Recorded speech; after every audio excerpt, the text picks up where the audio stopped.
So in Cambodia, working with the police and military often gets you involved a little bit in politics as well now, because of the close connection of the politics to police and military organizations here.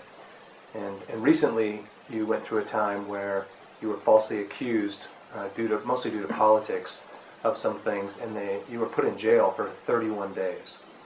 And I know that at that time, because I know you really well, we just weren't sure what was going to happen and what God was doing in the middle of all that. But you were released and exonerated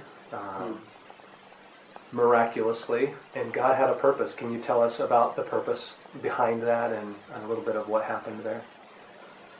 Actually, because when I was at the one village, kind of well known to that what we did partner with other ministry to establish livelihood project, also schooling for the children in one remote village, in so-called minefield village.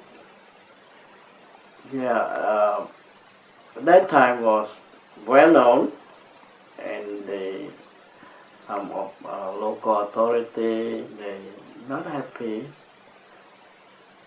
One day, I was at the public market.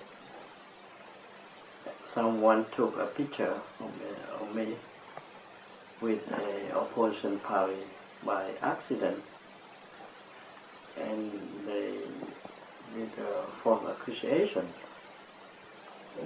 toward me. Of course, I was in jail for 31 days, but what I learned is very important for my life. So let me clarify just a second, because why was that a big deal? Because and I'll just fill it in for you a little bit, the ruling party in Cambodia is communist. Yeah. And so you were taken, just randomly you sat at a table with an opposition party, non-communist guy, and they accused you of being part of the opposition party, and so they were using that false accusation against you to leverage some power against you and get you arrested because they didn't like what you were doing out in the village. They thought that if I am with the opposition party, they will lose the vote. Oh, so it was a controlling of the votes and power in that area they were afraid of. And they're afraid of that, and they have to arrest and check my biography, check out my life. So they found nothing that is related to politics. But that took 31 days for them to check your background and check all these other things. And so, and we're talking jail. This is a real jail. This is a 12 by 12 room with a dirt floor with 20 other guys. 25 of us.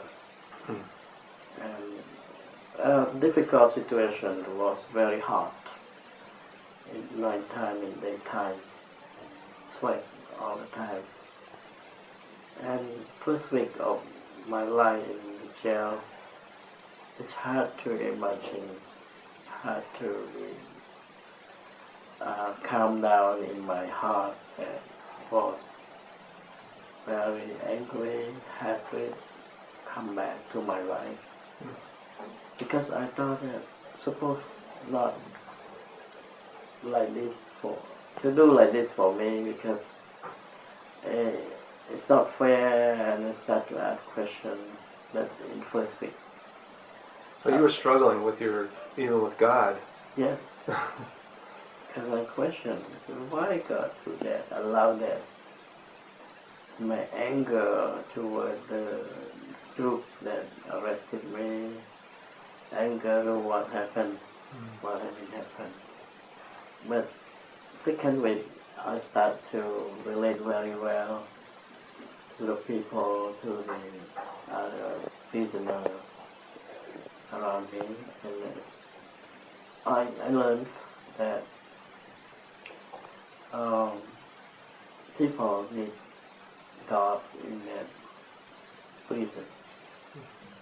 So you told me before, I remember, after your first week and they were trying to get over that, hey, I'm going to start ministering to these people around me. So you're doing Bible studies with them, and they called you teacher, and all of a sudden you became a leader in the jail cell.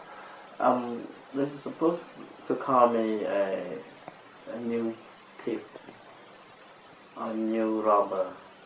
Okay. But instead of that, they call me teacher because there are at least 10 of them, more than 10 of them, know me when I was outside the prison.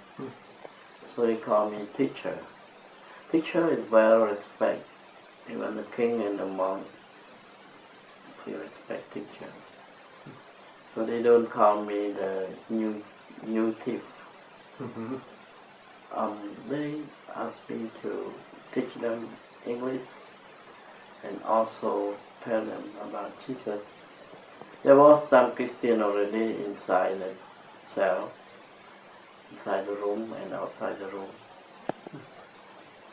So what happened, 31 days, we'll fast forward 31 days into it, and you are released because your family was able to contact some politicians and show them that your family is actually supportive of at least initially signed up, you were actually part of the original Communist Party. Your family was registered that way, even though you guys are not really active communists, but because of that you were exonerated for that.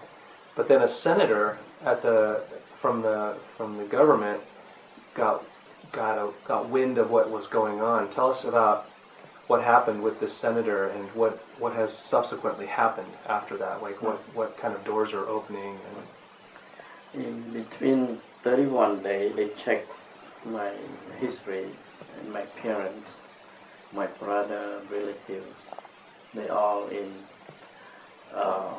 Communist Party since 1979, and I don't have our family not involved any politics with the opposition party, so seldom to see that person that will after arrest they can release very short time. Yes, it's very unusual that they would release you. Yeah, take at least 10 months or more than a year.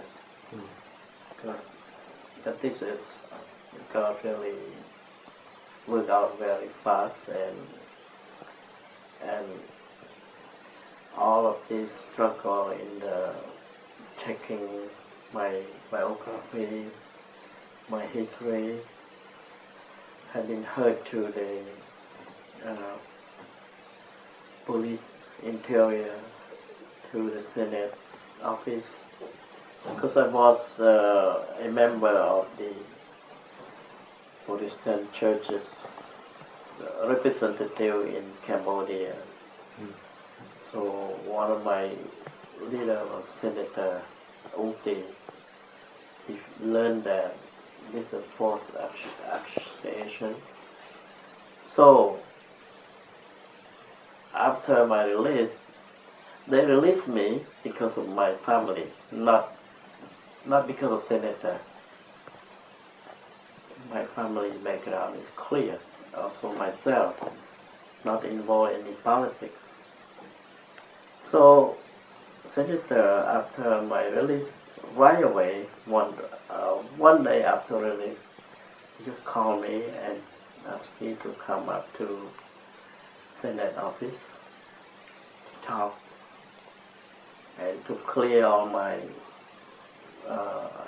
name from the accusation.